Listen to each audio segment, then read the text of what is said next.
couple things about, I understand it. The cost is somewhere between $4 and $5 million to the district, including transportation for the vocational schools.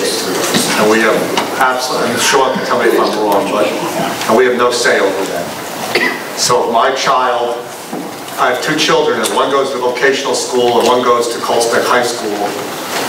In the vocational school, that child gets probably $6,000 to $7,000 more per year worth of education than my child that goes to Colts Neck High School. In terms of the freehold resolution, I looked at it.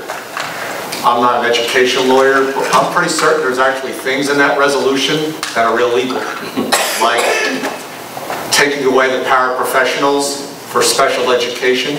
I don't think you can do that. And I think I have to correct some statements that were made. Not every board or not every council voted for $4.5 million. And not every council made a public statement that they wanted to take it out on the children because the teachers would not agree to a concession. I was specifically at the Colts Neck Council meeting, and I was told specifically that that kind of analysis did not go in to their determination. And I'm assuming that something similar to that happened at Freehold Borough, although I am not sure because I was not there. My ulterior motive, and I have that, is to minimize the pain on everyone. The problem is when you're at the lowest cost per pupil in the state and someone says, give me another $4.5 million, there is nowhere to go.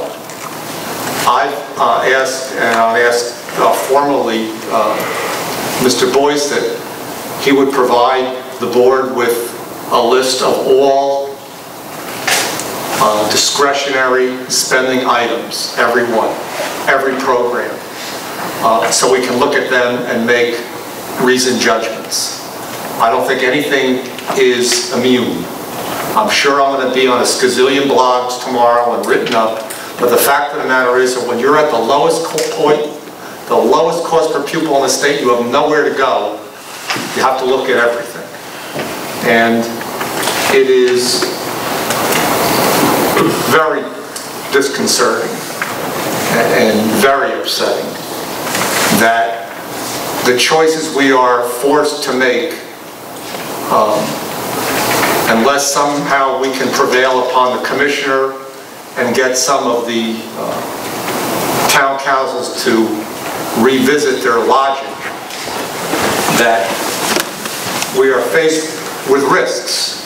The risk of taking from a child the voice that that child finds in an arts program, or the self-esteem that a young athlete finds on a ball field, or the things that people learn in music, and these are unbelievable choices that we have to make, and I don't really know what to do. At one point I said, well, maybe the whole board should just resign and hand the thing over to the mayors and say, you do it. But that would be ultimately a cowardly thing for me to do. So the choices are impossible, and they're going to hurt.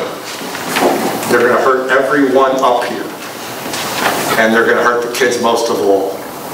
So I implore whomever is listening, and you're taping this, right? So maybe someone will actually watch this, to have your voice heard, to make phone calls. Do not give up. And yes, Mr. Sage, I will fight until I have no energy left for the kids, because that is my ulterior motive.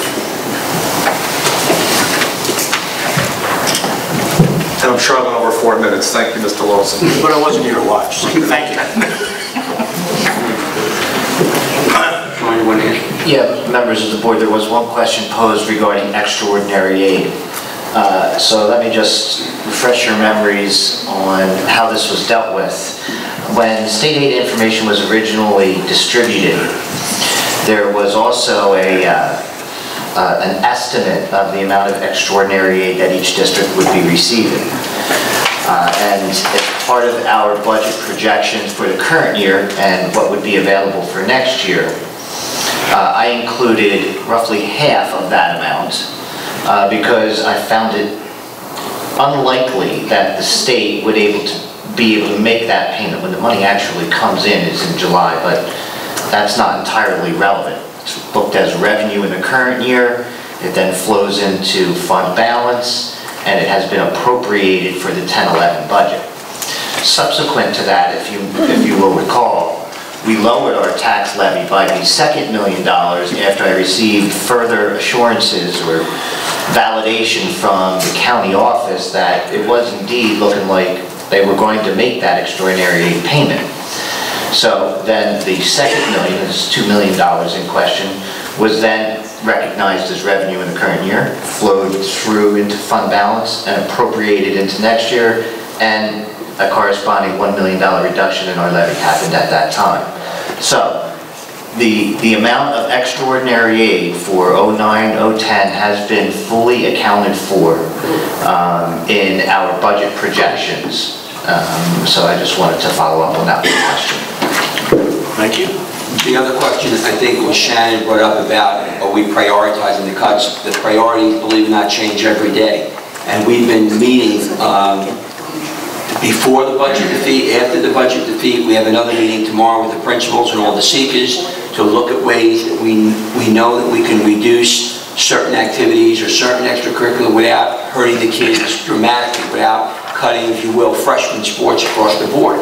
But everything is on the table. When you have a cut, and right now we're between $2.6 million, which is significant, very significant, and is going to impact, everybody that spoke, is going to impact those classes, even at 2.6. The horror show is the 4.5, which we've been meeting on to try to figure where we're going to come up with another $1.9 million. I mean, you know, I threw it out there with the mayors in this room, and I said, the volume of 4.5 million, you're talking about closing a school. What school do you want to close? You want to close Frail Borough? Will you redistribute the kids? I said it, people got very quiet. But the reality is, you can't make that kind of cut when you lose $12 million in state aid. And as everybody said, the lowest spending and the second lowest spending in administrative costs. In 1998, there are, and there are more now, 13 less administrative positions, 6 at central level, and 7 in the buildings that were not filled, not replaced. We are reducing further, but the cuts are going to come across the board. It's going to be, it's class size. I think we've cut the teachers as much as we cut. I don't see us cutting. My principals have worked the last 2 weeks trying to reconfigure classes to make sure that we're maximizing the classroom use, looking at special education classes within limitations of the law.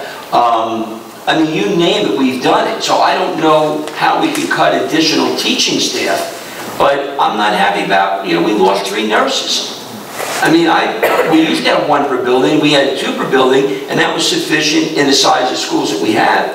Now we've lost 3 nurses, they're gone. We're talking about possibly losing some child study team people, looking at losing some guidance counselors. I mean, where else do you go? And yes, more administrators. The supervisory, the curriculum department has been shredded. That's your professional development, that's your curriculum base. When you think about it, that's what we're supposed to be about, curriculum.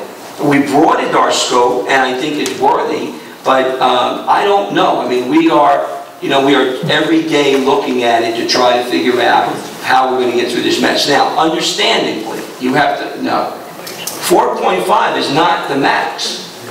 The commissioner, and shame on us, all of us,